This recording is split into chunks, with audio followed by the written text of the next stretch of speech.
Comissões da Câmara e do Senado ouvem em audiência pública o presidente do Banco Central. Defensoria Pública faz sugestões de ajustes no pacote anticrime. E Comissão de Viação e Transportes cobra redução no preço das passagens aéreas.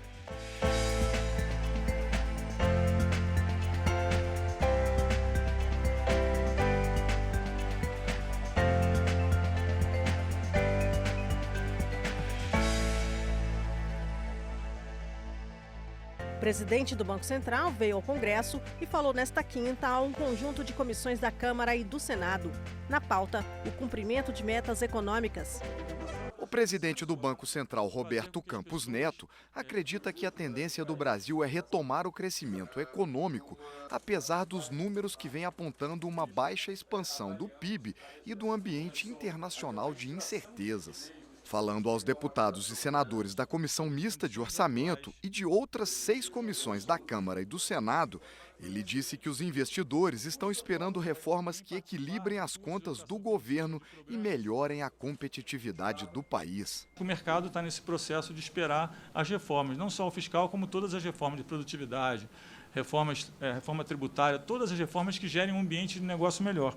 Quando nós formos sérios e passarmos a mensagem que somos sérios e que estamos dispostos a encarar esse problema, mais rápido virá um investimento. Ele deixou claro que o Brasil ainda sofre interferência da economia internacional, isso é claro, isso todo mundo sabe, mas deixou mais claro ainda a importância da aprovação da nova Previdência para que a gente faça esse ajuste fiscal e encontre nos trilhos o crescimento econômico do nosso país. Mas o deputado Mauro Benevides Filho aponta outros fatores. Entre eles está o que o parlamentar chama de conservadorismo do Banco Central, que há mais de um ano não baixa os juros que o governo paga para vender os títulos da dívida pública, a taxa Selic. Está claro o seguinte, você tem um baixo crescimento do produto interno bruto, você tem um aumento do desemprego, você tem um cenário internacional também de retração da atividade econômica e, ao mesmo tempo, há uma ancoragem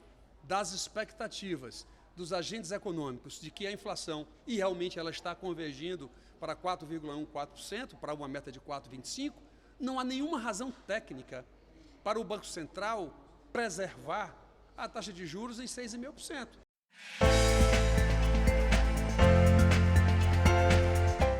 Representantes da Defensoria Pública da União falaram hoje ao grupo de trabalho que analisa o pacote anticrime do ministro Sérgio Moro.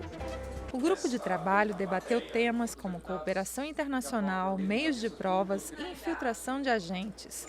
O desembargador Walter Waltenberg elogiou o projeto de lei como um todo e ressaltou que é necessário aperfeiçoar alguns pontos que podem ser considerados inconstitucionais. A minha contribuição vem no sentido de alertar para esses pontos, para que todos os que vão depor aqui, que vêm depondo nessa comissão, possamos juntos aperfeiçoar a legislação para que a gente atinja esses bons objetivos que o ministro Moro se propõe a atingir.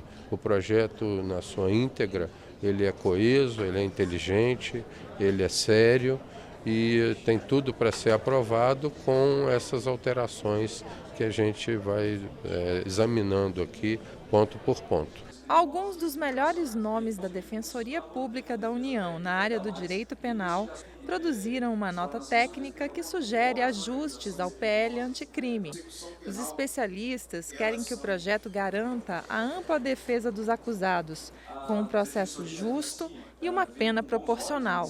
Para isso, a Defensoria precisa estar bem estruturada. A Defensoria Pública ela ainda carece de estrutura humana e material para poder chegar em todas as subseções judiciárias, por exemplo, a própria DPU tem um déficit considerável de defensores, né? E isso preocupa no sentido de que algumas dessas mudanças envolvem a necessidade de uma defesa ativa, uma defesa bem estruturada para que se resguarde o Estado de Direito e o direito de defesa dos acusados do processo penal. Especialistas reforçam que o Estado precisa ser criterioso ao lidar com o direito à privacidade e a presunção de inocência do cidadão. O Estado ele tem um monopólio e só o Estado pode aplicar uma sanção penal. Ele tem todos os instrumentos para poder condenar uma pessoa. Então é necessário que a defesa, que o acusado tenha espaço para o contraditório. E as instituições, toda vez que elas se empoderam demais frente ao cidadão, nós corremos o risco de ter processos assodados, de ter processos que violam direitos e garantias. Então é preciso que se respeitem as competências constitucionais. O relator do projeto, deputado Capitão Augusto, garantiu que os direitos de defesa de todos serão respeitados na redação final. Há toda a garantia constitucional para quem está sendo indiciado, quem está sendo preso, quem está sendo acusado. Nós temos essa preocupação, obviamente, de que o Estado, a Justiça, não extrapole a sua competência para que não cause injustiças. Então, tudo dentro da legislação, tudo dentro da Constituição, mesmo porque nós sabemos que esse projeto vai ser amplamente discutido e o primeiro item que é verificado é a questão da constitucionalidade, se nós não estamos afrontando nenhum direito e garantias previsto na Constituição Federal. Por isso não há preocupação nenhuma da nossa parte quanto a algumas indagações que foram feitas nesta questão em especial. Então, todo o projeto, ele inteiro, está sendo revisado, está sendo revisto para que não haja nenhum tipo de afrontamento à Constituição.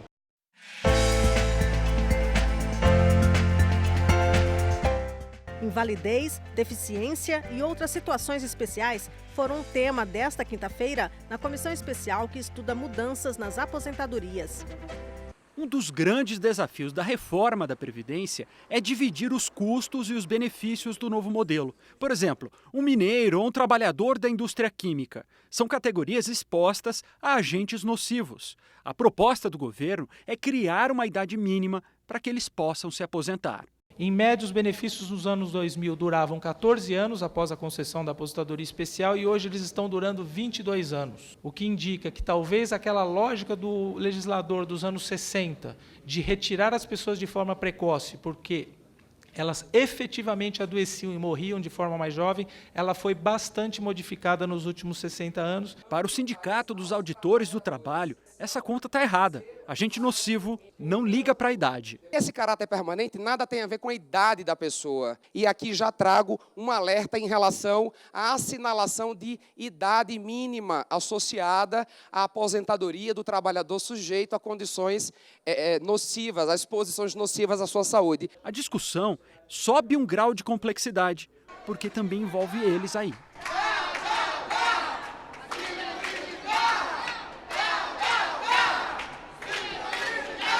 Hoje eles podem se aposentar mais cedo.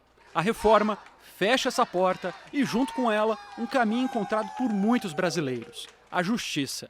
O governo quer que decisões judiciais só possam ser dadas se o juiz também indicar uma fonte de recursos para isso. A vida humana é muito mais dinâmica do que aquilo que está na lei.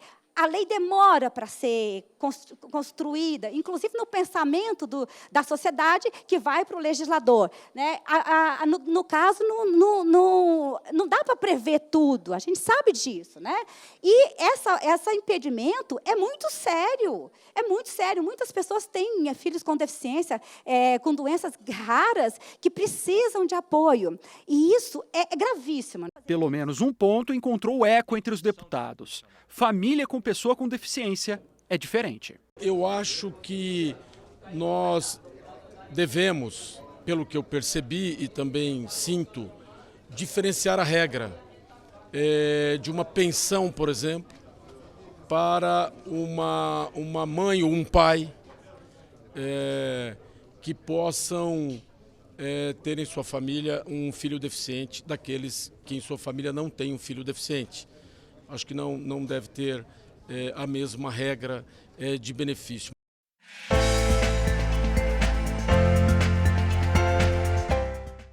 Em audiência da CPI de Brumadinho, a representante dos atingidos por barragem disse que o tratamento dado pela Vale às vítimas é humilhante. Ela afirmou que a empresa enrola o tempo todo para tentar, de todas as formas, se esquivar de suas responsabilidades.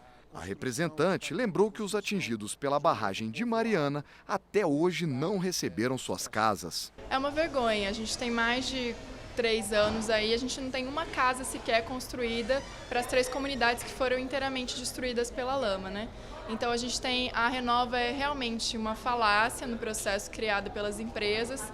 Você quase não tem ainda a totalidade de pessoas cadastradas sequer, né, para algum processo de reconhecimento. Jarbas da Silva, do Comitê Nacional em Defesa dos Territórios frente à Mineração, denunciou o que considera cooptação de agentes do Estado pelas mineradoras, dificultando a aprovação de propostas que levem maior segurança às barragens. Temos os problemas das relações promíscuas, estranhas entre as mineradoras, que fazem os seus lobbies dentro do parlamento e também no Poder Executivo, né, através do Ministério de Minas e Energia e também da Agência Nacional de Mineração. Então, isso tudo precisa ser resolvido. O relator disse que a CPI vai apontar os culpados pelo crime de Brumadinho.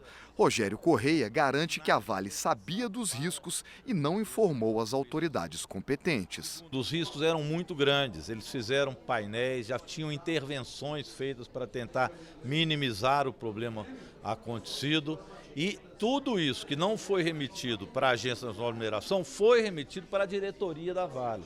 Então a direção da Vale tinha conhecimento desses riscos e não agiu como devia, como nós vimos no crime, sequer retirando as pessoas debaixo da barragem. O presidente da CPI disse que a comissão também tem o objetivo de impedir novos rompimentos por meio de ações concretas. Isso dá uma chance que a gente possa buscar a situação de outras cidades que estão em situação também de risco e inclusive que o plano de segurança foi já inclusive soado com alarmes sendo tocados em vários municípios como Congonhas, Barão de Cocais, Itatiaia-Sul, Ouro Preto, Nova Lima e Macacos, que é um distrito muito próximo a Belo Horizonte.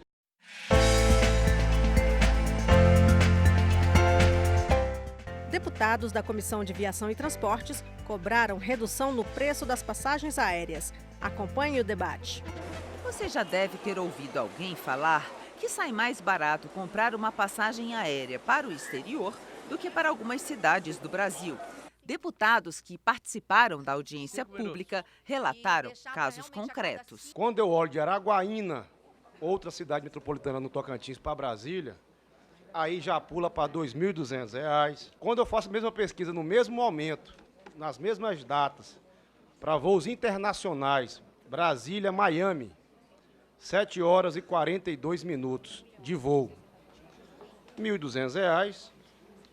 R$ 1.300. A angústia que o povo do Amapá vive, sendo a única capital, Macapá, banhada pelo Rio Amazonas, nós temos um oceano de Rio Amazonas na frente da nossa capital, mas o Brasil não conhece porque é caro demais chegar lá para conhecer. O secretário nacional da Aviação Civil explicou.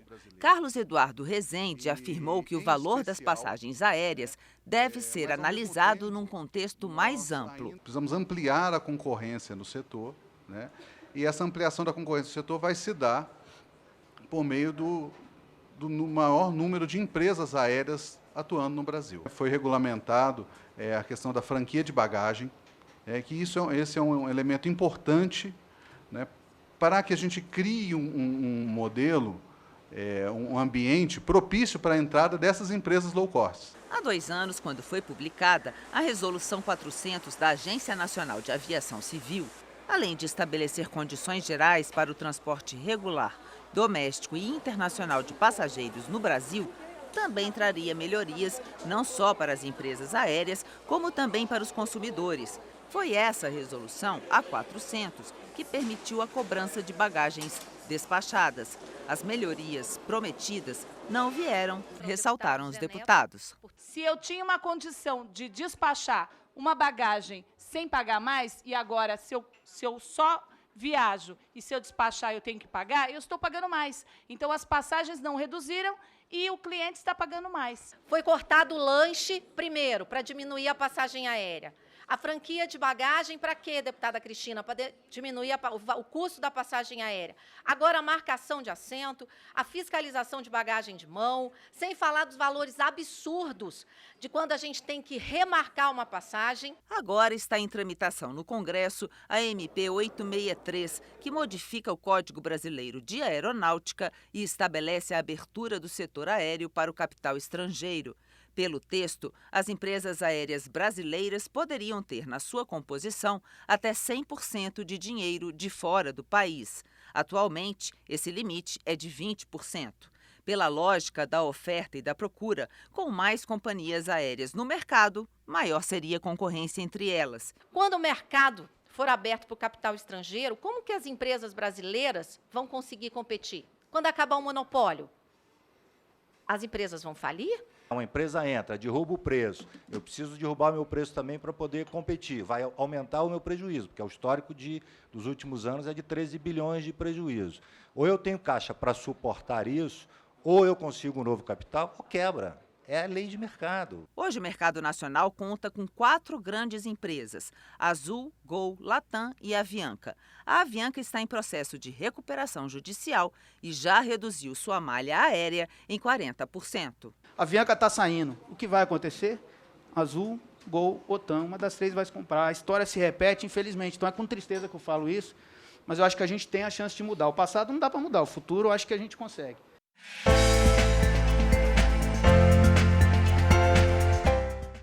A indústria têxtil é um dos setores mais importantes para o desenvolvimento do país. Segundo dados da Associação Brasileira da Indústria Têxtil, o setor emprega diretamente 1,5 milhão de pessoas. Desse total, 75% são mulheres. O segmento também é responsável pela geração do primeiro emprego de muitos brasileiros. Pensando em uma forma de estimular ainda mais o setor, deputados e senadores lançaram a Frente Parlamentar Mista José Alencar para o Desenvolvimento da Indústria Têxtil e de Confecção. O nome do grupo é uma homenagem a José Alencar, vice-presidente do Brasil no governo Lula e empresário bem-sucedido no setor têxtil.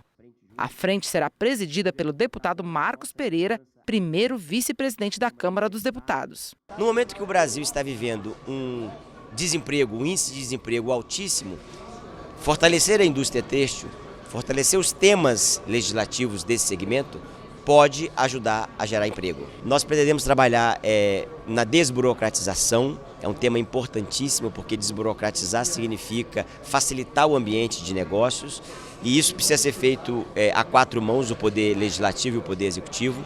Fernando Pimentel, presidente da Associação Brasileira da Indústria Têxtil, participou do lançamento da frente e afirmou que o setor produtivo precisa dos legisladores para incentivar o setor e gerar mais confiança para investimentos. As questões agora estão muito concentradas, pelo menos nesse início, nas reformas mais estruturantes. Nós precisamos de avançar com a reforma da Previdência, é legítimo o debate que se trava aqui dentro e dar sequência rapidamente à questão tributária e à agenda da desburocratização. Temos também uma pauta fortíssima do custo de energia no Brasil. O custo de energia no Brasil ficou impeditivo de termos uma competitividade maior. Então são 3, 4, 5 itens mais relevantes. Esta edição termina com imagens feitas pelos fotógrafos da Câmara durante a semana. E amanhã, às 8 da noite, você assiste a Revista da Câmara. Nós voltamos na segunda-feira, às 9 da noite. Até lá!